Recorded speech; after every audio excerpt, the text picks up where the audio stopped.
Assalamualaikum warahmatullahi wabarakatuh. Sebelumnya saya ingin mengucapkan matur suwun sangat Bang Karni. Terima kasih banyak, saya sangat bergembira karena Bang Karni sebagai Presiden ILC sudah memberikan kesempatan kepada saya sebagai generasi muda untuk duduk di forum terhormat ini. Tentunya ini menjadi sebuah pertanda bahwa memang anak muda sudah saatnya mendapatkan ruang dan tempat di Republik ini memberikan kontribusi serta sumbangsi nyata untuk kepentingan bangsa dan negara. Bang Karni, izin saya ingin mengawali argumentasi saya dengan mengutip apa yang disampaikan oleh founding fathers kita, Bung Karno. Perjuanganku lebih mudah karena mengusir penjajah. Sementara perjuanganmu akan lebih sulit karena melawan bangsamu sendiri. Kutipan ini tentu masih sangat relevan dan pada saat yang sama menjadi refleksi atas kondisi bangsa kita hari ini. Bagaimana kemudian arus deras narasi pemakzulan Mas Gibran yang terus diproduksi dan diamplifikasi ini secara eksplisit maupun implisit telah menyebabkan polarisasi di tengah sosial masyarakat kita. Ada yang mendukung, ada yang tidak mendukung. Tentu ini bisa membahayakan kalau kita bicara pada konteks keutuhan sebagai sebuah bangsa. Apakah memang ada praktik politik divide et impera, praktik politik pecah belah, praktik politik adu domba yang sedang dilakukan oleh mereka-mereka yang punya kepentingan untuk mengganggu pemerintahan Prabowo Gibran? Saya tidak ingin juga kemudian, kalau saya tadi mendengar apa yang disampaikan oleh Ayahanda Sunarko, bahwa kekhawatiran Pak Prabowo ini sebagai presiden ketika berhalangan hadir dan lain sebagainya, ini membuat kondisi bangsa seolah-olah akan hancur lebur gitu. Ini kan sebuah kesesatan narasi yang membuat kita sebagai sebuah bangsa merasa pesimistik. Harusnya kalau saya boleh menyarankan sebagai generasi muda, narasi-narasi yang harusnya dibangun, diskursus publik yang harusnya hadir di tengah-tengah kita semua adalah narasi dan diskursus publik yang konstruktif. Kalau tadi dikatakan bahwa Ayahanda Sunarko dan juga teman-temannya ini memiliki kemauan, keinginan untuk menjaga Presiden Prabowo, menjaga bangsa dan negara, pertanyaannya adalah, apakah karena saya duduk di tempat ini berseberangan dengan Ayahanda, kemudian saya tidak memiliki hak untuk menjaga Presiden Prabowo Subianto? Apakah nelayan yang ada di Aceh sana, nelayan yang ada di Papua sana tidak memiliki hak? Apakah hak itu hanya dimiliki oleh Ayahanda bersama teman-temannya? Itu satu. Yang kedua, kalau kita bicara aspek legal formil, jelas sudah selesai. Dari sejak pencalonan sampai dengan hari ini kita sudah mengakui bahwa pemerintahan Prabowo Gibran memiliki legitimasi yang kuat. Dengan 58% kemenangan, 96 juta lebih masyarakat Indonesia masuk ke bilik suara memilih pasangan Prabowo Gibran. Kalau dikatakan bahwa kami ini tidak mungkin mengkhianati negara karena kami lahir sebagai abdi negara, mewakafkan diri kami untuk menjaga keamanan dan pertahanan Republik ini. Apakah nasionalisme itu hanya dimiliki oleh Ayahanda dan teman-temannya? Bang Karni izin, kalau Bang Karni boleh black dada saya, kalau Bang Karni black ini merah putih Bang Karni. Jadi dapat saya pastikan bahwa nasionalisme saya, patriotisme saya bersama dengan teman-teman lain yang menolak usulan pemakzulan ini semua merah putih Bang Karni. Tidak ada dalam benak kami hasrat dan keinginan untuk melakukan pengkhianatan, pengerusakan terhadap bangsa yang sudah kita bangun bersama.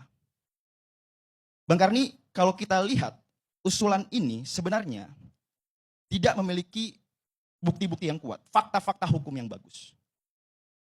Hanya sebatas usulan, dugaan, asumsi.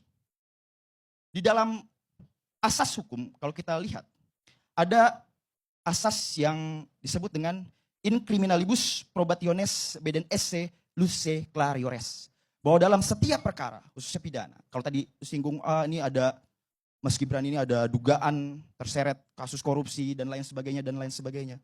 Justru kalau kita berangkat dan berkaca pada asas yang tadi sudah saya sebutkan, maka seharusnya bukti-bukti ini lebih terang dibandingkan cahaya Bang Karni. Sedangkan hari ini kita lihat, bukti-bukti itu masih gelap gulita Bang Karni. Lantas kemudian Forum Jenderal Purnawirawan ini berupaya untuk mendesak DPR. Bahkan dalam konferensi persnya tadi siang, ayahanda ini menyampaikan narasi-narasi tekanan kepada anggota DPR. Tentu ini tidak baik bagi pendidikan politik kami sebagai generasi muda. Bagaimana kemudian sebuah kebijakan bisa dipengaruhi oleh tekanan-tekanan ini. Selanjutnya juga kalau kita lihat dalam asas hukum yang lain, ada sebuah asas yang disebut dengan incumbit probandi. Actori incumbit onus probandi. Mereka-mereka yang mendalilkan, mereka-mereka yang menuduhkan, mereka-mereka yang memfitnah, anggap saja seperti itu, harusnya bisa membuktikan. Lantas pertanyaannya, kalau tidak ada bukti yang dapat disertakan, ditunjukkan, bagaimana? Dalam asas itu dilanjutkan, tidak selesai dengan actori incumbit onus probandi, tapi ada lanjutannya yakni actore non probante. Kalau tidak dapat dibuktikan, kalau bukti-bukti itu tidak ada, maka yang terfitnah, yang tertuduh harusnya bisa dibebaskan. Ini kan tidak. Hari ini kita saksikan bagaimana kemudian narasi pemakzulan Mas Gibran ini cenderung dipaksakan. Bahkan kalau saya boleh mengambil sedikit saja kesimpulan, apa yang disampaikan oleh Ayahanda Sunarko tadi, cenderung subjektif. Tidak punya kapasitas lah, tidak punya kemampuan lah, tidak punya kompetensi lah. Ini kan pandangan, perspektif. Kita boleh tentunya memiliki perspektif dan pandangan yang berbeda. Kita tentu boleh memiliki pandangan dan juga perspektif yang berbeda. Kalau dikatakan kami ini nasionalisme tidak bisa diragukan, agak sulit Bang Karni untuk bisa mengatakan kami ini lebih nasionalisme dibanding kalian. Kami ini lebih patriotis dibanding kalian yang mendukung wakil presiden. Rasanya narasi itu yang perlu diluruskan Bang Karni. Pernyataan itu kurang lebihnya sama seperti kami ini lebih suci di hadapan Tuhan. Bagaimana kita bisa mengukur keimanan kita masing-masing? Akan tapi, saya melihat justru bahwa pola-pola pemakzulan seperti ini mungkin konteksnya berbeda. Tapi polanya saya lihat ada kemiripan Bang Karni. Saya beberapa waktu ke belakang berupaya menggali sejarah tentang, karena saya mempercayai, meyakini bahwa peradaban manusia adalah pengulangan dari sejarah.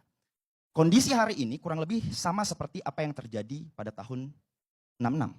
Pasca G30S, bagaimana kemudian kekuatan legal standing, positioning Presiden Soekarno pada saat itu mulai digerogoti oleh mereka-mereka dengan menangkap, memenjarakan menteri-menteri Presiden Soekarno. Ada setidaknya 15 menteri loyalis Presiden Soekarno yang pada saat itu dituduh.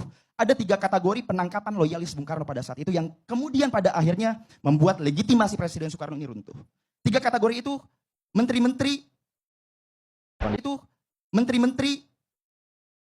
itu diduga terlibat dalam G30S, itu pertama. Yang kedua, menteri-menteri itu dicurigai tidak memiliki loyalitas absolut.